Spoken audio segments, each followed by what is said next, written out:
Why do you so often lose matches you should win? Think about it. Open table, easy layout, and somehow it's gone. What's wrong with you? There are actually 3 hidden factors working against you, and one of them only shows up silently when you are about to win. It starts with something you are doing on every single shot without even noticing it.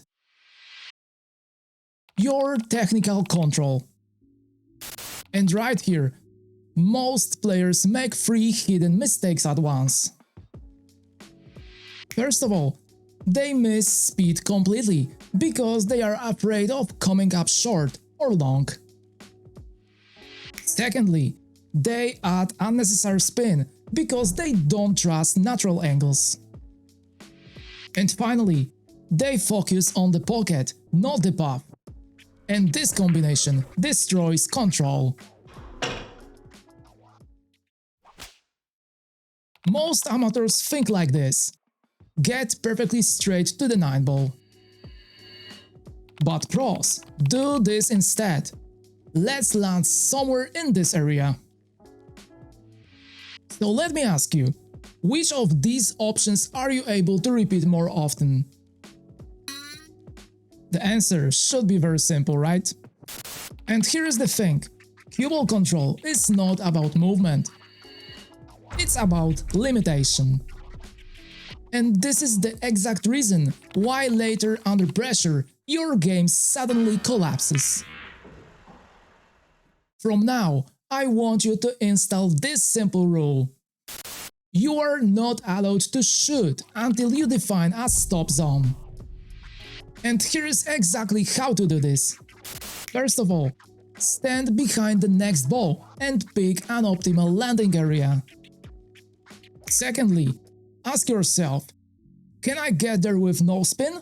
If yes, that's your shot. Use spin only when necessary. And finally, when choosing the right speed, think this way. How soft can I hit to reach this area? So let me ask you, when you play, do you ever actually decide your speed before you shoot? Or do you just feel it during the shot? That one thing right here might be your biggest leak. And watch the difference now. Short cue ball travel, natural angles, and controlled speed.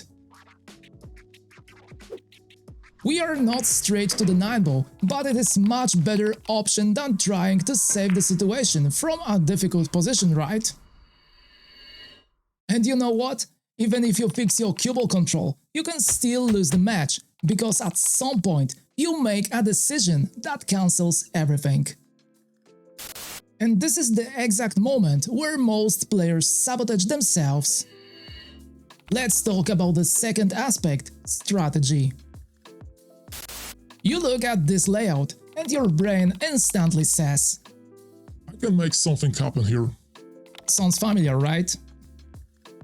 I'm going to ask you the one question that instantly tells you whether you should attack or not. But first, watch this.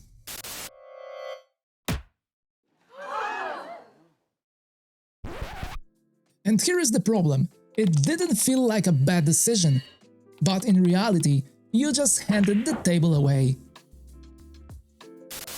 We faced quite an easy shot on the 5 ball, and in the same time we need to get to the 7 ball, which is located very close to that ball. Because this corner pocket is blocked by the 9 ball, most players will try to force this 5 ball using very high speed to get shape on the 7 ball to the bottom left corner. This decision may seem very good, but the reality is quite different. Because we have a very small angle, then in most cases we are not able to move the cue ball enough, resulting in a very uncomfortable shot on the 7 ball, and now you try to recover instead of control the game.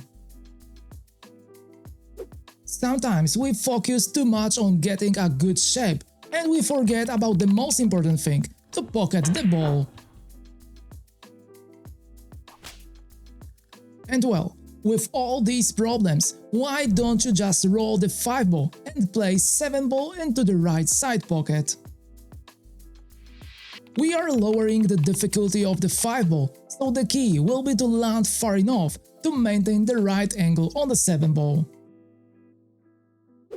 From that position, it is much easier to get perfect shape on the 8 ball without a lot of effort, even if we leave more angle on that ball, which opens great opportunity to pocket remaining balls. But here is the uncomfortable truth. Your ego is making strategic decisions. Amateurs think this way. I don't want to play safe, I should be able to run this. But pros do this instead. This table doesn't deserve a run-out attempt. And here is where it gets interesting, because there is actually a super simple mindset that removes ego completely.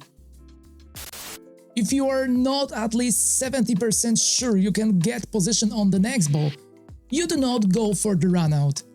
No exceptions. So let me ask you, how many times do you kind of guess the cue ball path and still shoot? That's not confidence, that's gambling. And now, let's talk about this situation. You face very high angle on the 8 ball, and I'm pretty sure that in many cases you will try to cut this ball into that corner pocket, which is of course possible, but chance of making that ball is extremely low. On the other hand, you decide to play a bank shot into the opposite corner pocket, which is a much better solution, but still very risky. Even if you make that ball, it is extremely difficult to stay with the cue ball quite low to have a comfortable shot on the 9 ball. And here is the key rule.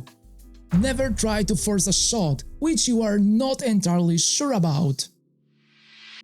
Instead, you should consider playing a safety shot, thanks to which you can gain a huge advantage over your opponent. Watch this. Pius Labutis faces the 5 ball in an open position and could easily pot it to the top right corner. However, the very awkward position of the cue ball causes him to put his ego aside and decide to play a safety shot, leaving his opponent in a difficult situation. This ultimately causes Billy Thorpe to make a mistake and give Pius the ball in hand. Winning isn't about running out, it's about owning the table longer than your opponent. But here's the twist. You are doing everything right, good control, smart decisions, you are ahead, but you still lose. Because there's one more aspect, and this one right here doesn't show up until it matters most. The mental game. You are ahead, playing well, you actually feel you play very well, but suddenly, subconsciously you start to feel that you are close to winning the match. So what do you do next? You slow down, you start thinking, don't mess it up, and then everything changes.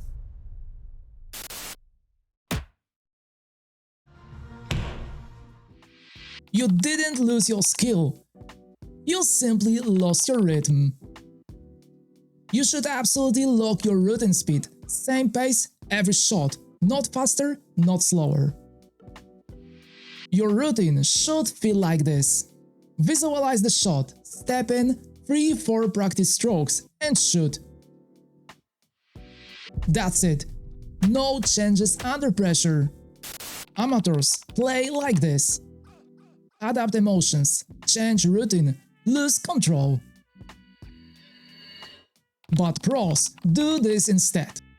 Lock routine, ignore pressure, stay consistent. And here is the thing, pressure doesn't make you miss. It makes you change what was already working. And the moment you change your timing, you lose your consistency.